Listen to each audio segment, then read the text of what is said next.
It's a beautiful day, and I want to talk to you about statism, étatism.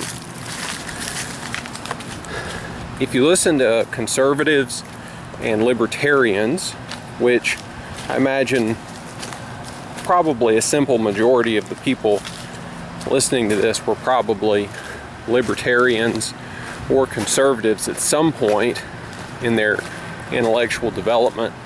If you listen to the standard arguments offered by these people, you will hear complaints about the state. The state is too big. The state is interfering in things that are better left to individuals. Whereas if you listen to the radical right, the dissident right, the far right, and by that we're really talking about National Socialism and Fascism as it appeared in the various countries, they don't ever say that. Well, I shouldn't say never. Sometimes they say it, but they don't say it very often because they view a strong state as being an integral part of the development of peoples, nations in modernity. Only through a strong state do the way that these ideologies think, only through a strong state will the national destiny be recognized. And so we also know that far left, Marxist, totalitarian states believe almost the same thing. They just have a different conception of who the people are. They look at the global population of all humans, regardless of their origins or situation.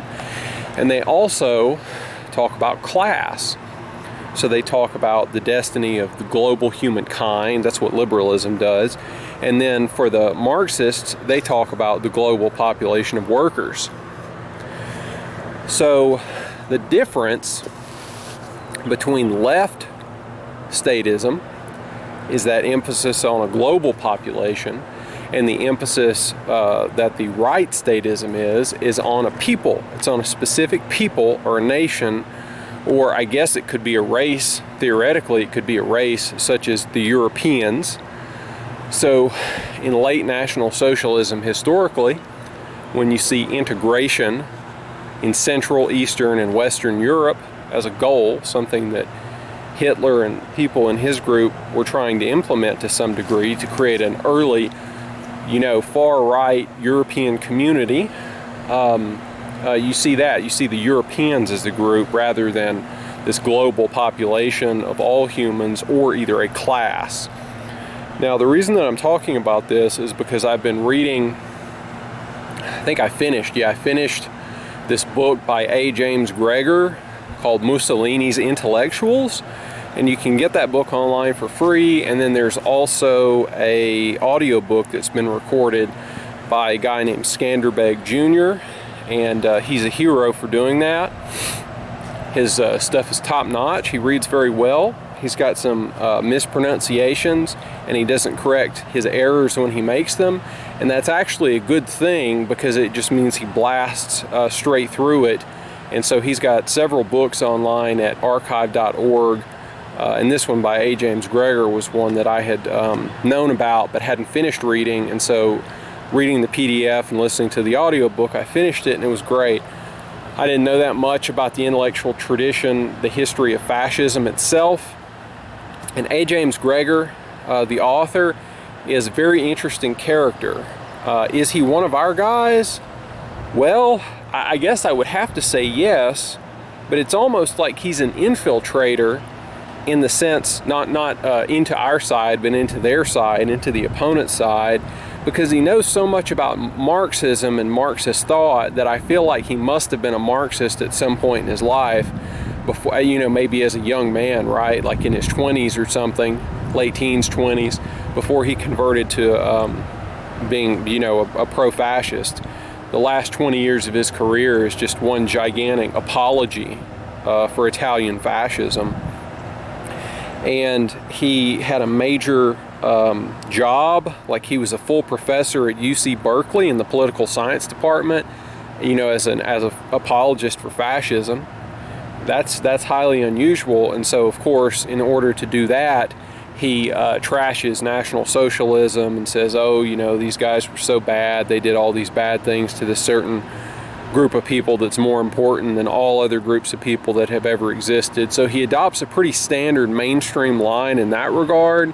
And then he also says that he believes in Western democratic liberalism as the best overall system.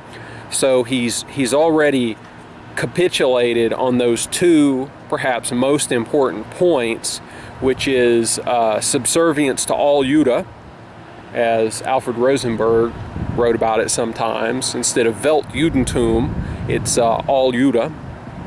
So he's already capitulated and kissed the Western Wall in that regard and bowed to it. And then he's also said, yeah, I'm not actually trying to undermine Western liberalism. I think it's the best thing for everybody. But then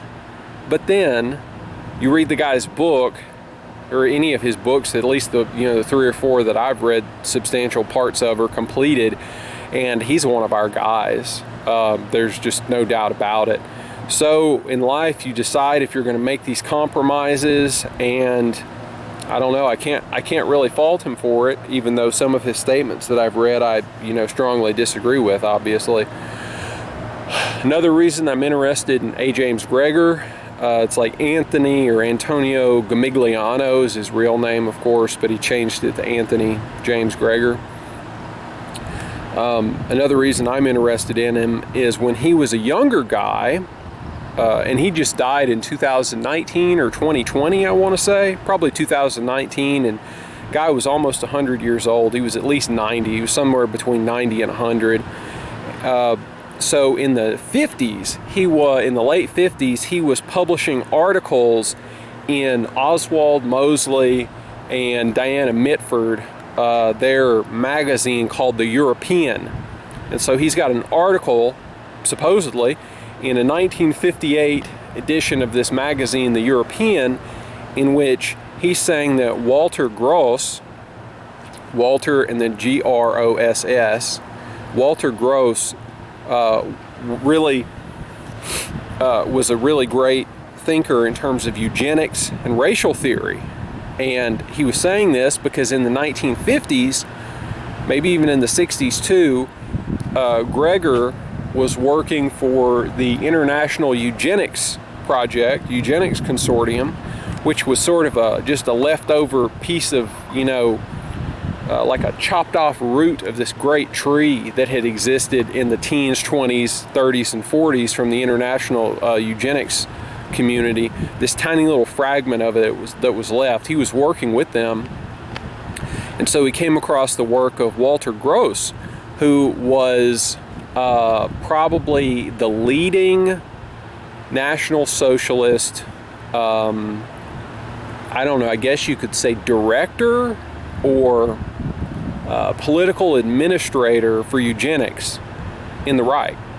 And so what I'm trying to say is he was a medical doctor and a researcher who was interested in that field, but he was also a high-ranking party member, and in his capacity as a high-ranking party member, he was put in charge of eugenics and related issues. So you would find a bunch of other guys who were in the private sector or who were working for universities or government institutions who may have been more important scientists than him or better read than him or more intellectually powerful than Walter Gross, but he was the party's guy on that issue. And so you can find a lot of writings from him in publications like, what is it? It's like Politische Monatshefte. Anyhow, Monatshefte, the monthly issue. This was one of the big National Socialist publications where they put out their theoretical stuff by all their major authors. So Alfred Rosenberg is in there, Walter Gross is in there talking about eugenics, people talking about foreign policy, whatever the issues happen to be. And so in 1958, you've got Gregor saying that he likes Walter Gross and that his ideas about eugenics and racial science are right on point. That's the young Gregor.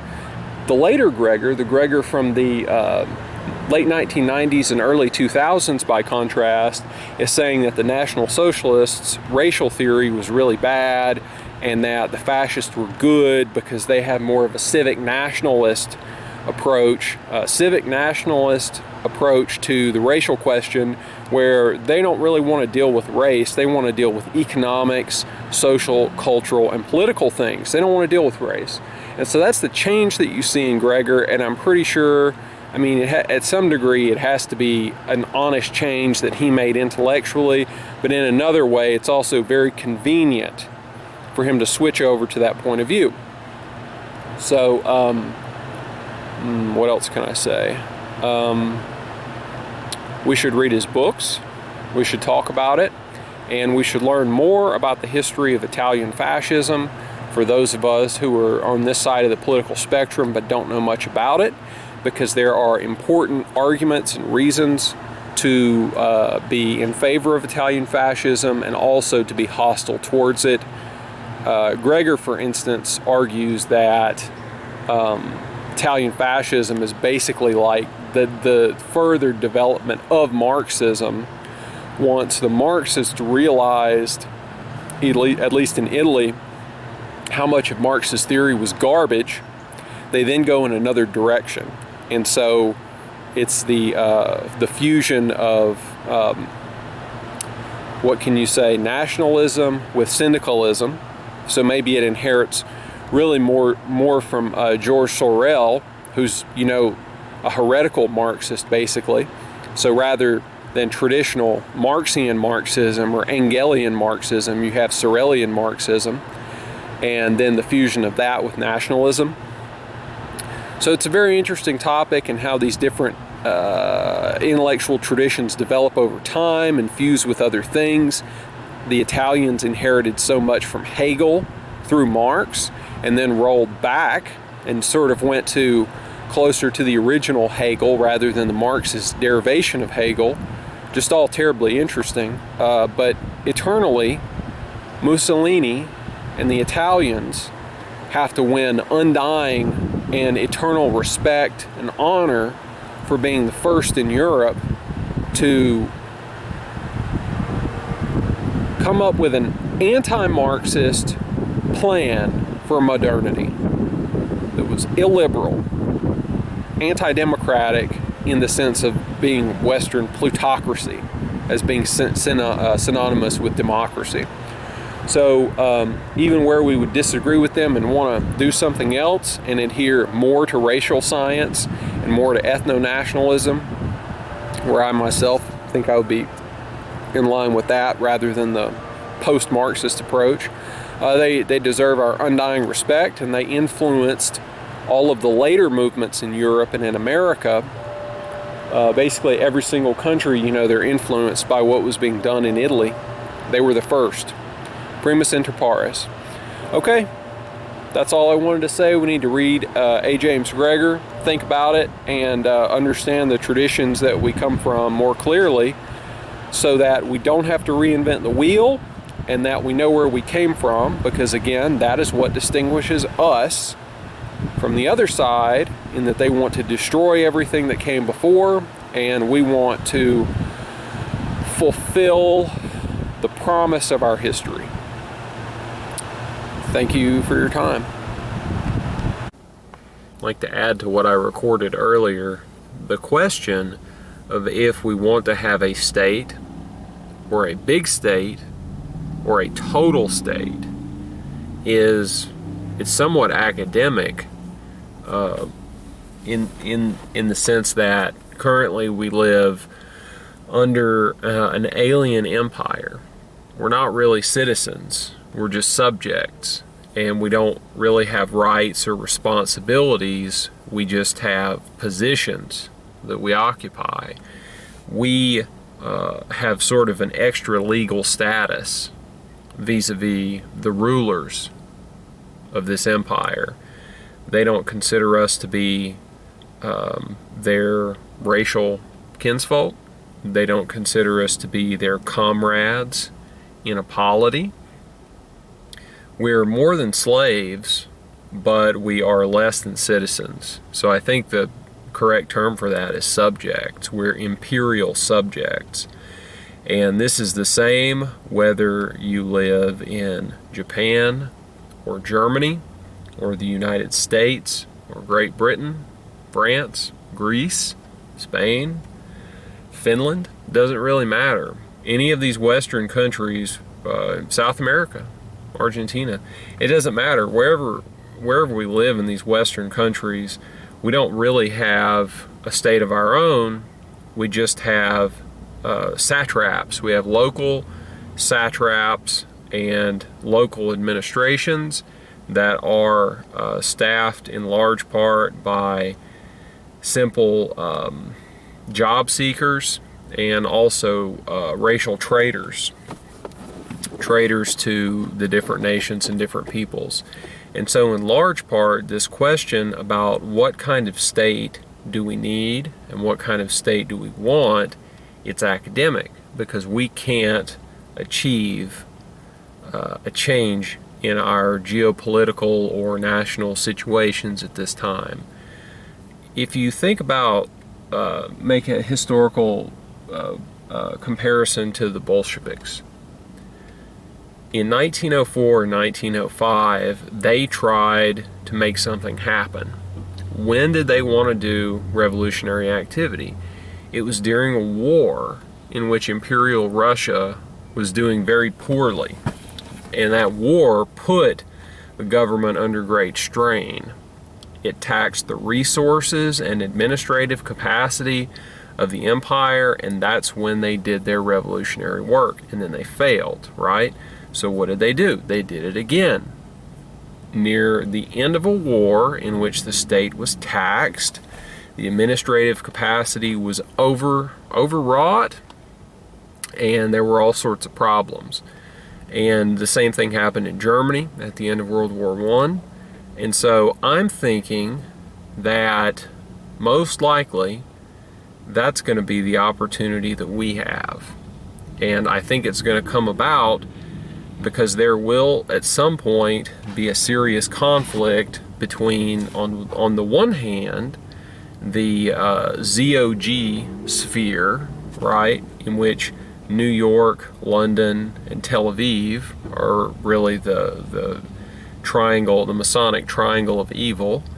There'll be a war between that group and the Russo-Chinese Shanghai Cooperative Organization group on the other side. And I think it will eventually happen. I don't think it'll be a global thermonuclear war. It may just be some sort of, Cold War spat or event or whatever. But I think eventually something's going to happen, and it's going to put an enormous deal of strain on these people who are oppressing us and denying us of our national opportunities to achieve our destiny, like I just said earlier in that section I recorded. We want to live in circumstances that we create, because that's what would be good for us. That's how we could achieve our prosperity, not living as these imperial subjects under the power of racial aliens. And so I think we will eventually get an opportunity to do something about it. And so, like those Bolsheviks, we need to be iron hard in terms of our ideological position. We have to find out exactly what we believe and what we think we need to do. And so it's academic to discuss our relationship to the state and the ideal state that we would want, because we can't do anything about it today. But the more that we discuss it today, the more we pin down exactly what we're going to do when we get an opportunity to do something. And so it might seem like a waste of time to discuss this political theory, but there will come a time in which the masses are going to be sick to death of hearing about conservatism and libertarianism and social democracy, and they're going to be looking for extreme solutions in a way that they are not right now. And so the sharper our knives are, intellectually, the better we're going to be able to capitalize on that situation. And so this is sort of what I'm thinking about in terms of understanding the intellectual traditions that we come out of, and what space do we occupy in there, and how can we most effectively purge ourselves and our minds of the evils of liberalism and democracy and the Enlightenment, or to the extent that we can't purge them, because that's just the universe we occupy. You can't really roll back the clock. At least we can assimilate them and move forward in a way that's going to be helpful to us.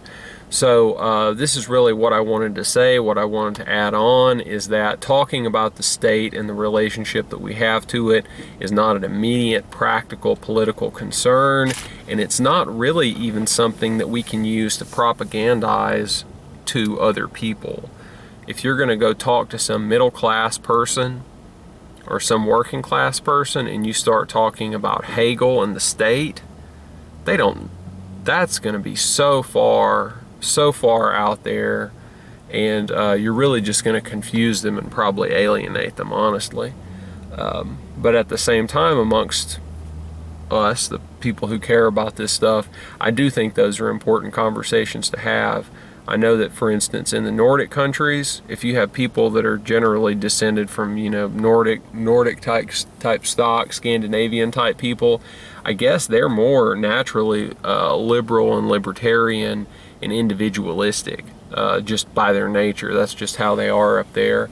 But in Central Europe, by contrast, which has had how many thousands of years of being invaded, conquered and subjected by these foreign peoples, they have a different sort of approach to how they organize societies, and it's part of that inheritance of what were the environmental and cultural circumstances under which the people, the nation itself, evolved over time. How many people were killed every year by foreign conquerors? How many beautiful women were stolen every year by raiders?